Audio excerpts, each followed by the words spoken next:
Start with this. Adam Kownacki draws interest. Offers from DAZN, ESPN, and PBC. Even Deontay Wilder's potential opponents have various attractive options. Multiple sources have informed BoxingScene.com that undefeated Polish heavyweight contender Adam Kownacki is considering offers from Bob Arum, Al Heyman, and Eddie Hearn to fight on the platforms with which those three power brokers have content agreements. Kownacki's past two fights, victories over Charles Martin and Gerald Washington, were part of Heyman's Premier Boxing Champions cards and broadcast by Showtime and Fox, respectively. If Kownacki were to sign with Arum's Top Rank Inc., his fights would be broadcast by ESPN or streamed by ESPN+. Keith Connolly, Kownacki's manager, declined to discuss the specifics of the offers he fielded regarding Kownacki. Promoters have been reaching out about Adam, Connolly told BoxingScene.com. Al Heyman and I will be meeting this week to finalize his next date, which I expect to be in May or June. We will also discuss which channel or platform is the most lucrative for Adam going forward. It's a great time to be a boxer. There has never been this much money and opportunity in the sport. Adam, in my opinion, is a top 5 heavyweight. He's looking to take advantage of that and hopefully fight for a title in the next year or so. The 29-year-old Kownacki could fight Wilder later this year or at some point in 2020 at the Barclays Center in Brooklyn, Kownacki's hometown. Kownacki has established himself as a ticket seller at the Barclays Center. Let me tell you something. This is seeming more and more like something that could greatly affect just what content the PBC has left to air once this domino effect comes full circle. We're hearing that there's offers floating around for Gervonta Davis, Jamal Charlo, Deontay Wilder, and now Adam Kownacki, one of the PBC heavyweights that's been getting himself some positive press as of late. As soon as this guy starts to blossom, all the other game in town wants to uproot him and put him in their pot of soil where he can sit in their garden and flourish. Ladies and gentlemen, this is a byproduct of the PBC striking high-profile content deals with networks like Fox and Showtime without locking in their fighters to exclusivity deals. Do realize that these content deals PBC has with these networks, the air PBC cards, while they might grab a lot of headlines, while they might grab a lot of attention, there's one key component that's missing, that the PBC really isn't a promotional company. Oh, I'm fully aware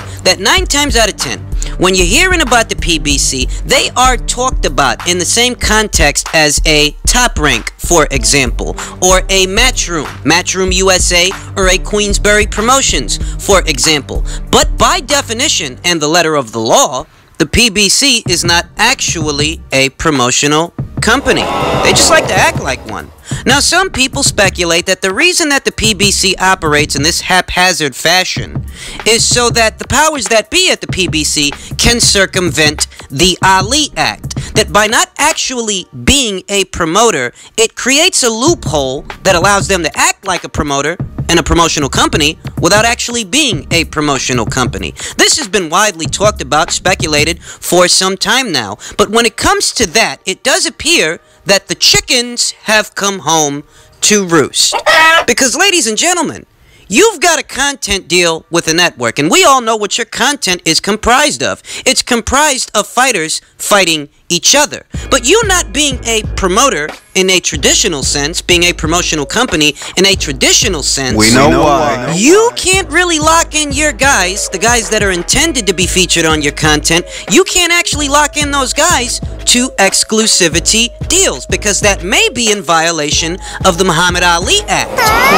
In which case, when your content relies on what are free agents, whether they're network free agents, promotional free agents, or both, when your content relies on those guys to fill the slot, they are still out there for the highest bidder. Come snatch him up. That a fighter like Adam Kownacki, for example, it would be fully within the letter of the law for a network or some other promotional outfit to make an offer to that guy because, well, he's not under contract. Not exclusively. Whatever situation you have going on with him does not bind him to you or any situation involving your affiliate networks. Thus, he's free to roam. He can come and go as he pleases. And this is why we're seeing more and more of this. Now, I said it in my previous video, everybody's situation at the PBC, every fighter's situation I should say, because that's what we're really concerned with, not the suits, but the actual fighters.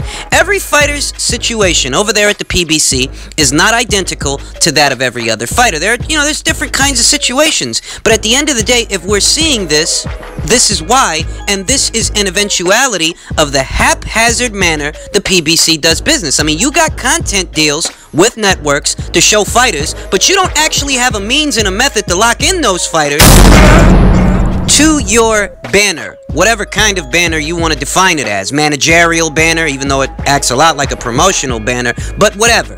You don't have a means to lock them into your banner. Thus, if a guy like Adam Kownacki says he wants to go over there and fight on Top Rank, for Top Rank on ESPN, it can happen.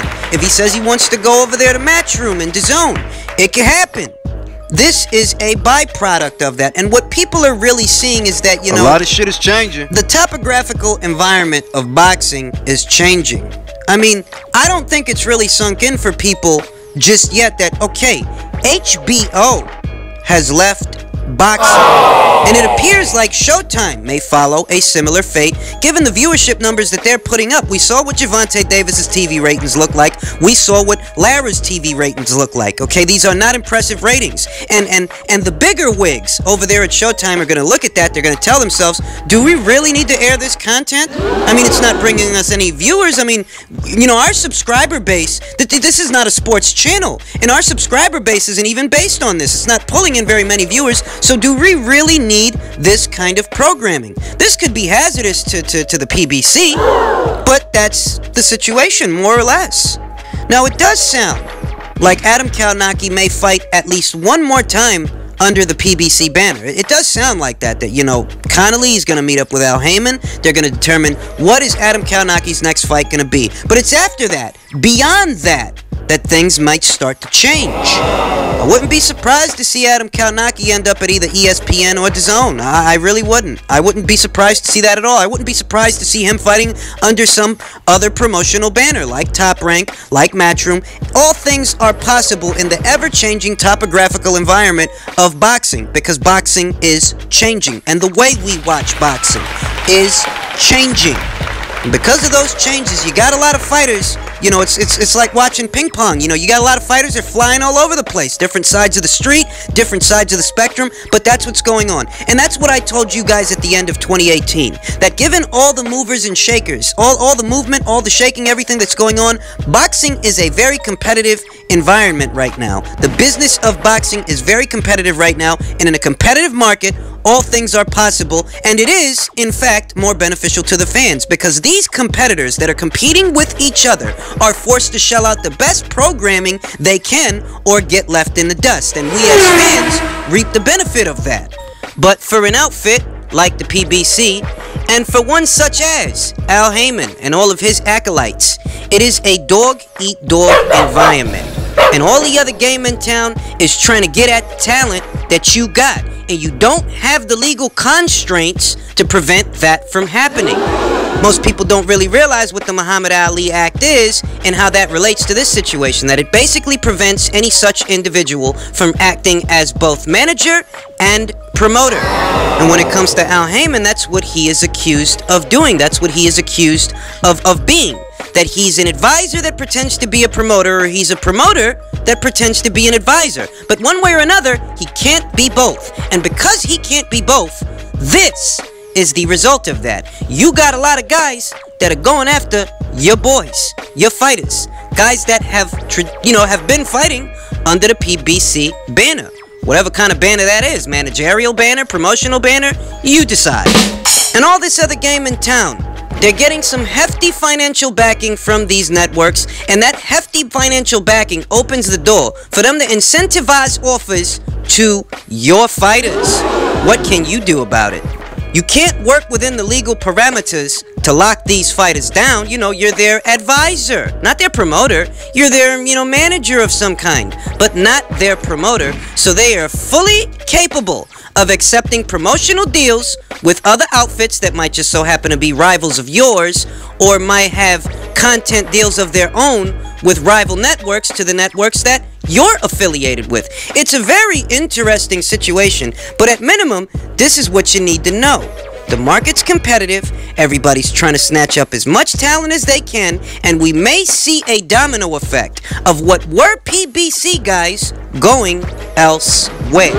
And as if that last bit of news weren't enough of an indicator that things really are changing in the sport of boxing, get a whiff of this. Top Rank MTK GLOBAL Inc. multi-year licensing agreement. Top Rank and MTK GLOBAL are proud to announce an exclusive multi-year licensing agreement that will bring MTK GLOBAL events to fans in the United States on ESPN platforms, including ESPN+. And the agreement calls for approximately 30 shows a year emanating from the United Kingdom, Ireland, and elsewhere around the globe. The inaugural Top Rank MTK GLOBAL ESPN card will be announced very soon. Now, some things you might want to know about MTK GLOBAL in case you're not familiar with them. MTK GLOBAL is the world's leading boxing management firm with more than 100 fighters under their umbrella, including lineal heavyweight champion Tyson Fury, Michael Conlan, Billy Joe Saunders, and Carl Frampton, among numerous others. Essentially what this does is give all those numerous fighters managed by MTK GLOBAL a platform here in the United States that they otherwise didn't have. Essentially, it gives them that exposure, and it exposes us to them. It exposes us to fights and fighters that we otherwise may have not have seen, because these are fighters from former soil. But I think that the best part about this is what fights are made accessible as a result of this networking venture. That if MTK is in bed with Top Rank and Top Rank is in bed with ESPN, not only do you get access to fighters that you didn't otherwise see, but the stables of fighters get access to each other. So that's more possible matchups. One thing, Chantel Cameron, who I talk about here on the channel extensively, she's a phenomenal talent. She parted ways very recently with Cyclone Promotions and the McGuigan Gym. As a result of that, she ended up striking a deal with MTK. So one can hypothesize that a fighter like Chantel Cameron, for example, who may seem like an obscure fighter to the American audience, they don't know her, who may be a fighter that, if you wanted to see her fight, you had to look high and low for some kind of a channel that's not featured here in America. Chantel Cameron, that fighter, she's with MTK now, and since MTK is in bed with Top Rank and Top Rank is in bed with ESPN, one can hypothesize that in the future you'll be able to see her fight on a channel that you're already familiar with, on a platform that you probably already have. And I like that, because this brings that much more exposure to the boxers, to the boxing, pushing it a little further into the mainstream, to the mainstream audience. And it's kind of an oxymoron. I think of this, and it's kind of an oxymoron, because essentially what we're talking about here is a situation between two parties reaching a very amicable agreement, a very amicable partnership, and yet this is still a sign of what is a competitive market. I mean, in case you haven't noticed, Top Rank's been forming partnerships with all kinds of fucking people lately, but this is still a sign of a competitive market because they are trying to assume a position of power. They are trying to shell out as much quality content as possible on a global scale because of who their competitors are and what they've got. Not only do they have the #1 guy in the UK, the biggest draw in the entire UK market, talking about Anthony Joshua, but they also have what used to be the biggest draw in the pay-per-view market here in the States, Canelo Alvarez. And we're talking about DAZN. This is what Top Rank and ESPN has to compete with. And because of that,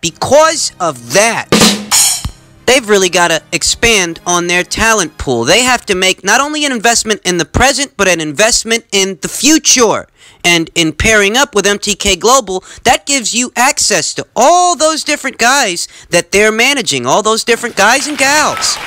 I mean, you can definitely see the rhyme and the reason behind a move like that, especially when boxing is more global now than it ever was before. You know, before, it really was more of an American pastime. I mean, there were fighters from other parts of the world, but nowhere near the scale and the scope that it's at today. Today, the #1 drawing heavyweight who can generate the most money of any heavyweight on the planet is a guy from the UK, not a guy here from the States. Like it used to be. The #1 pay-per-view attraction here in America is not even an American. It's a guy from Mexico named Canelo Alvarez. That is where the sport is, and I think it's good for the sport. I think the more global the sport becomes, the better it is as a result. So that fighters all around the world can step into the squared circle and show their shit. So, you know, I like the idea of the deal. I like the idea of being able to watch, you know, foreign fighters on an American network. I like the idea of that. So, you know, it's just another sign that the topographical environment of the sport of boxing is very much changing. And, you know, in some ways, I really do think it's changing for the better.